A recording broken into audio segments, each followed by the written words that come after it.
With the Stanley Cup final in the books, all eyes shift towards the offseason, beginning with the NHL Draft. Hey everyone, welcome into Burning Questions. Rob Wong, joined alongside by Postmedia Calgary Flames writers Wes Gilbertson and Danny Austin. And guys, Flames fans feeling some interesting emotions today after watching their bitter rivals from Edmonton come up short in the Stanley Cup final, but also watching former Flames Matthew Tkachuk and Sam Bennett hoist the Stanley Cup. Wes, what did you make of last night's game and just sort of everything surrounding it? Well, I almost fell off my couch laughing when Matthew Tkachuk said that there was no way for his fans that he still has in Calgary that he was going to let Edmonton win. Matthew, as those of us who covered him in Calgary know, was always quick with a one-liner, and you can add that to his collection. If you're going to take a very Flames-centric look at the Stanley Cup final, and yes, I'm sure it's frustrating for fans to see Matthew Tkachuk, who forced his way out of town, and Sam Bennett, who didn't pan out the way people were hoping here in Calgary. I'm sure it's frustrating to see them win the Stanley Cup with another team. And yet, as we head into another NHL draft, I think both guys are pretty good examples of the work that the Flames scouting staff has done. I mean, it took a while for Sam Bennett to grow into the type of player that he is. And yes, it didn't happen in Calgary, but I think that's a guy that the scouting staff can look at and say, yeah, we thought he could be this type of player. And then, you look at Matthew Tkachuk, that's a really strong pick at 6th overall. And so, am I grasping at positives a little bit? Maybe, but I think it shows that, hey, the scouts are on the right track, at least with these higher in the lineup picks. Yeah, and I'll just say, I mean, this is going to be an unpopular opinion, but man, these Oilers were, I'm not saying I rooted for them, but they were pretty fun to watch. I think we're all happy sort of in Calgary that we don't have to hear from fans in Edmonton. But that was a team that I'll be honest with you, by about 5 minutes left in the third period, I was wondering, do I really want them to lose? I had a lot of fun with that team. I think that what they did in the Stanley Cup Finals was amazing. And I also, to be perfectly honest with you, if a player is going to force their way out of town, I don't think you can do it much better than Matthew Tkachuk did. He informed the team well in advance of when he was going to become a UFA. He allowed them to, go out and shop him, and it's not his fault the Flames management made the deal that Brad Treliving decided to ultimately make there. So I personally would hope that after Matthew Tkachuk taking a second in his moment of triumph to shout out Calgary fans, maybe it's time for forgiveness, in my opinion. I like it. So as you guys mentioned, mature stance, Danny. That's very mature of you. It's a new Danny Austin here. I was drinking cranberry. I was drinking cranberry and sodas while watching the game yesterday. So I kept my. The off-season Danny Austin is just so relaxed. He's just so zen. Thanks, guys. All right, so you guys touched on it, the NHL Draft this weekend at the Sphere in Las Vegas, which should be a fun time for those heading down there. Now, Flames currently holding the 9th overall pick. Danny, there is a son of a former Flames great that would be a top choice for many fans, but who do you think are the top options for Calgary at number 9? Wait, there's a son of a former Flames great? Tell us more, Rob. Tell us more about this. Yeah, you know what? Wes did a really good piece on Teej this week, so I may allow him mostly to talk about Teej again. I will just say that personally, I'm not sure he's going to drop to number 9 where the Flames are drafting, and I do think that rightfully when you're Jerome McGinless, and we're going to talk to you a lot about you, but I do think there are a lot of other interesting guys in this draft. Most notably from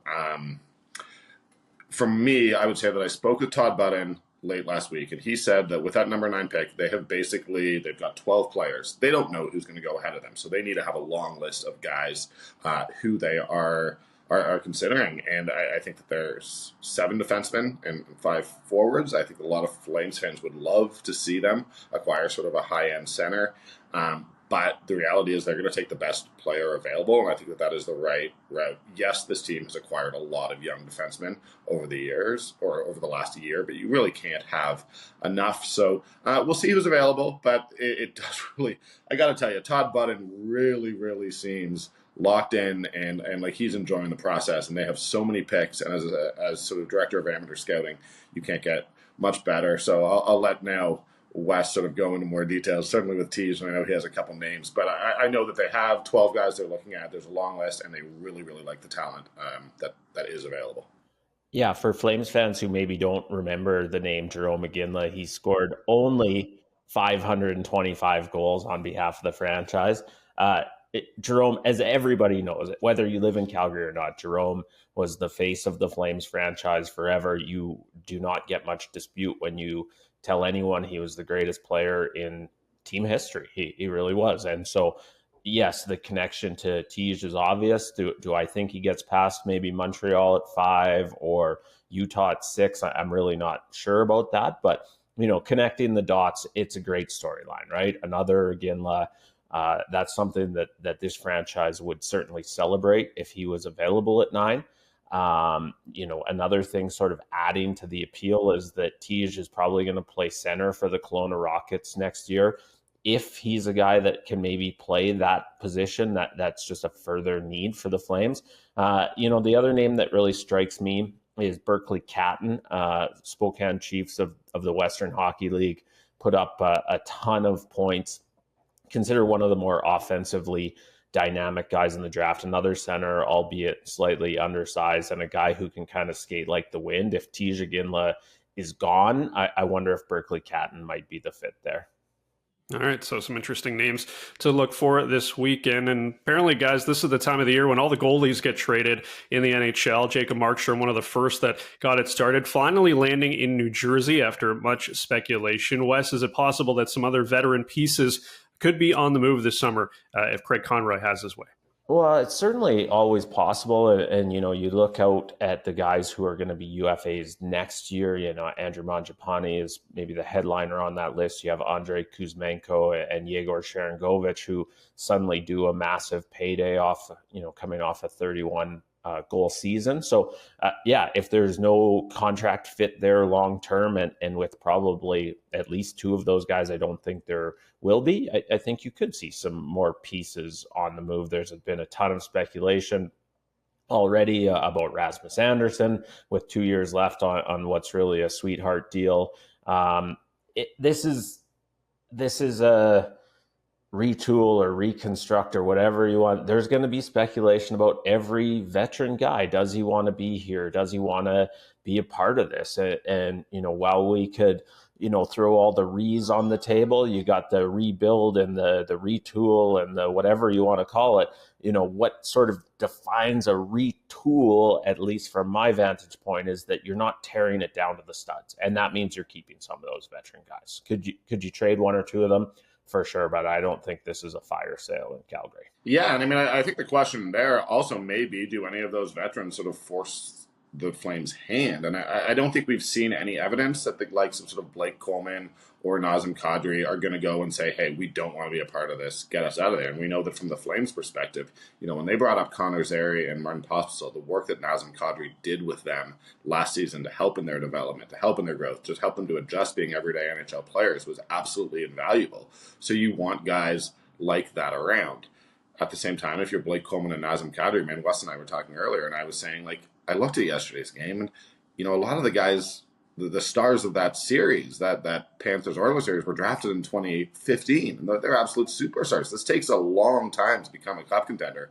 So if you're in your mid-30s, you're not looking and saying in 3 or 4 years the Flames are really going to be competing for the cup. And you may want that opportunity. But I don't think we have any evidence that those guys are going to force their way out. So it's the guys that Wes has sort of noted that, you gain leverage when you have unrestricted free agency coming up, and the Flames have to consider that. I don't know what's happening with Oliver Shillington, who is due to become an unrestricted free agent in a week. So, the big names, the guys who might actually have a real reason to say, hey, get me out of here, I want to go try to add another cup to my resume, they're on a contract for a while, and probably, unless they raise a stink, which I don't think they're going to, I don't see them moving.